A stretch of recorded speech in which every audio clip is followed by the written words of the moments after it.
Jaya Radha Madhava Punya Vihari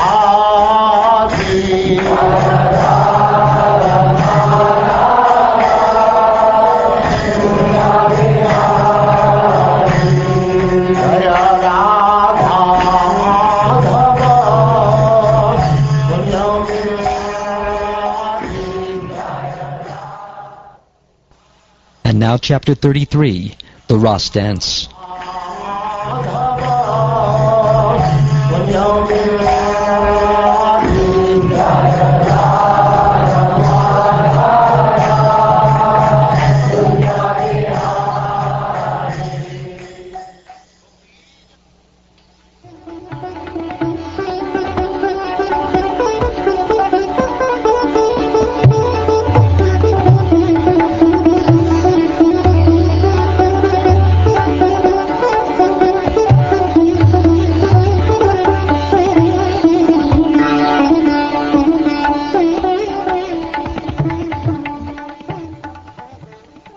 Shukdev Goswami said, "When the cowherd girls heard the Supreme Personality of Godhead speak these most charming words, they forgot their distress caused by separation from Him.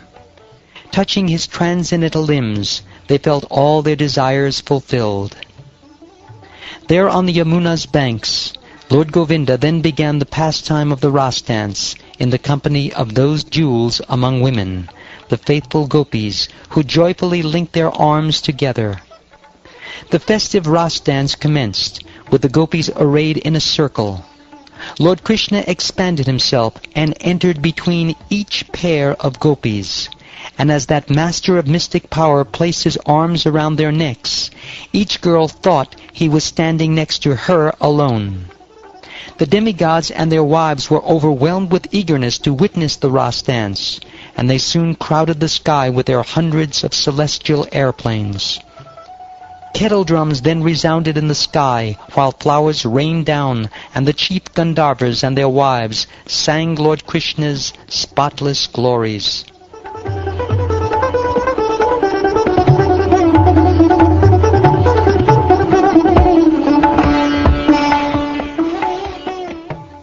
A tumultuous sound arose from the armlets, ankle bells, and waist bells of the gopis as they sported with their beloved Krishna in the circle of the Ras dance.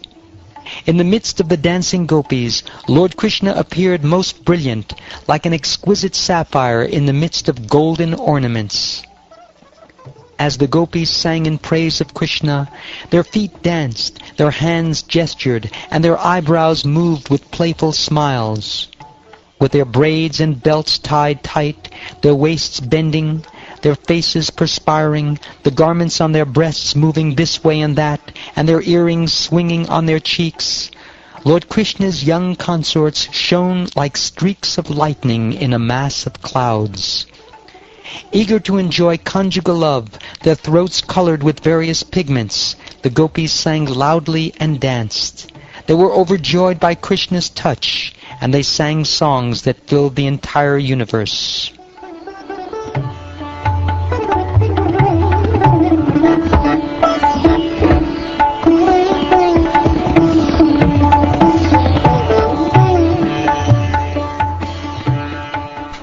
One gopi, joining Lord Mukunda in his singing, sang pure melodious tones that rose harmoniously above his.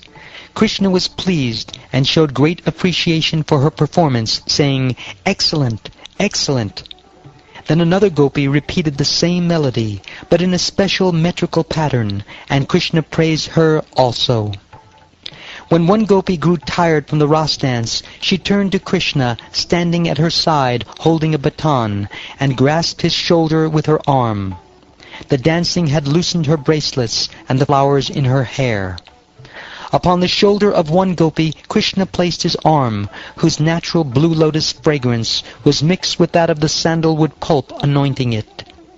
As the gopi relished that fragrance, her bodily hair stood on end in jubilation, and she kissed his arm.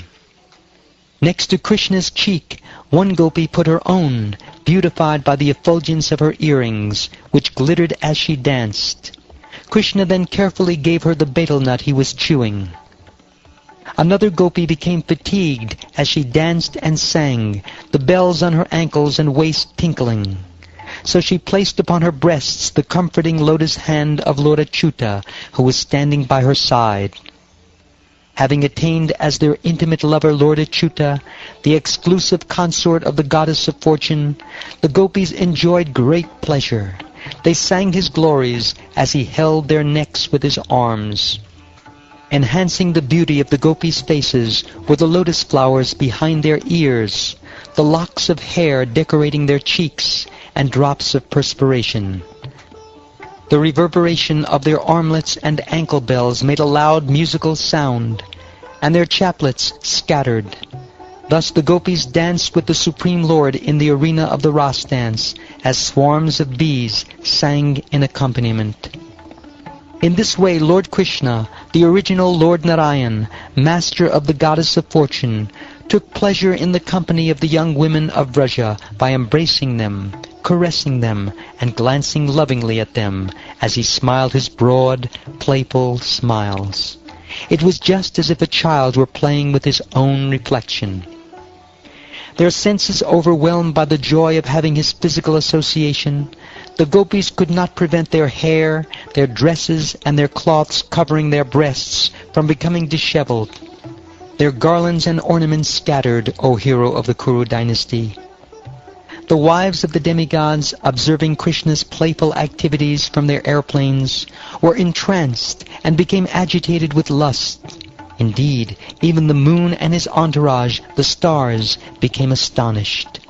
Expanding himself as many times as there were cowherd women to associate with, the Supreme Lord, though self-satisfied, playfully enjoyed their company.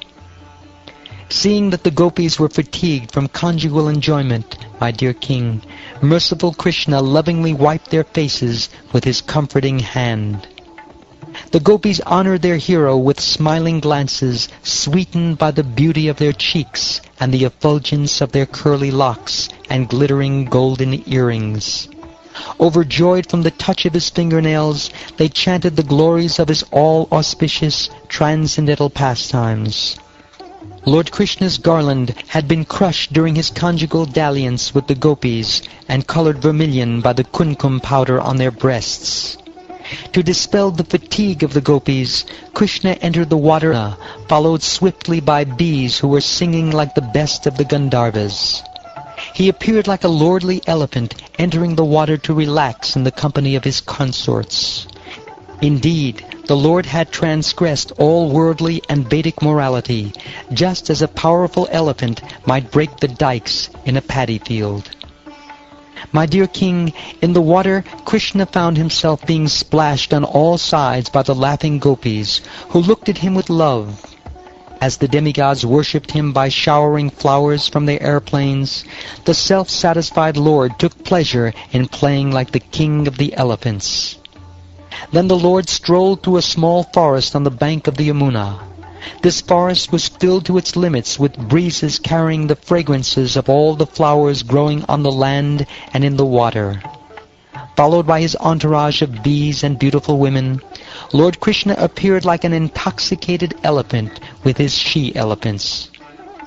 Although the gopis were firmly attached to Lord Krishna, whose desires are always fulfilled, the Lord was not internally affected by any mundane sex desire. Still, to perform his pastimes, the Lord took advantage of all those moonlit autumn nights which inspire poetic descriptions of transcendental affairs.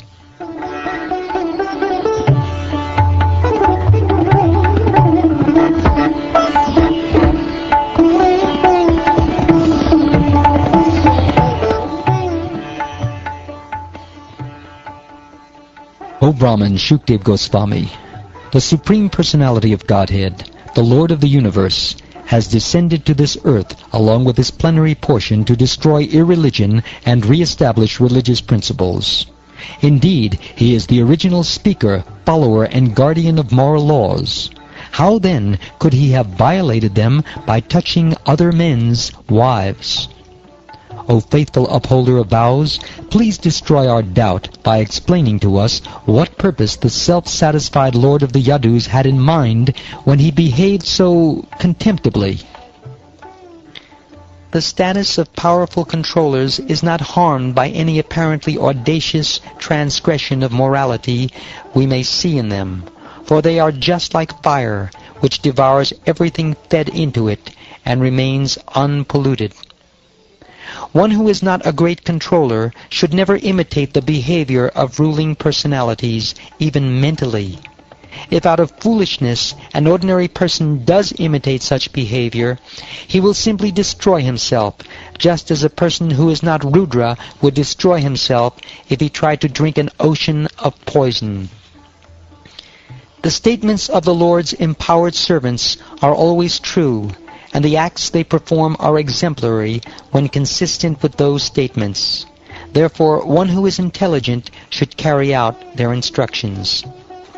My dear Prabhu, when these great persons who are free from false ego act piously in this world, they have no selfish motives to fulfill. And even when they act in apparent contradiction to the laws of piety, they are not subject to sinful reactions.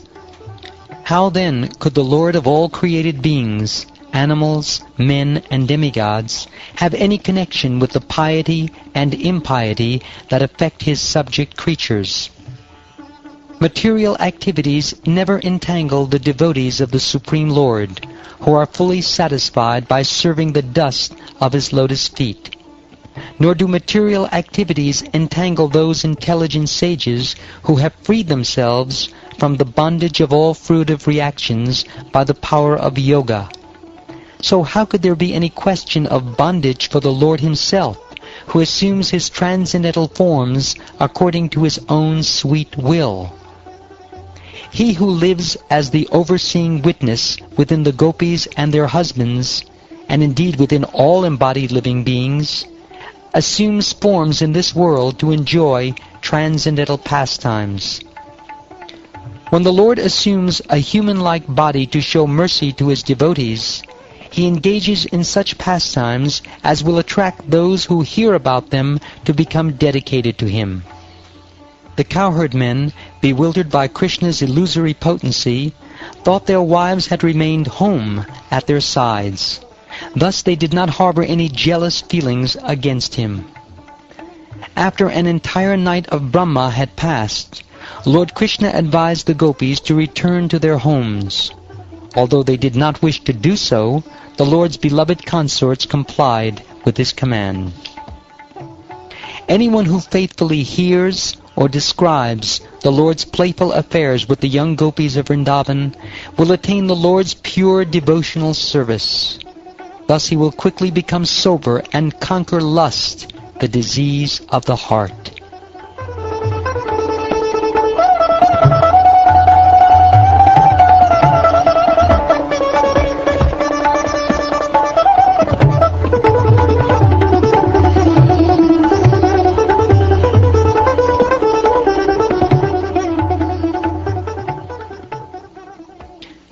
Thus ends the 33rd chapter of the 10th canto of the Srimad Bhagavatam, entitled The Ras Dance.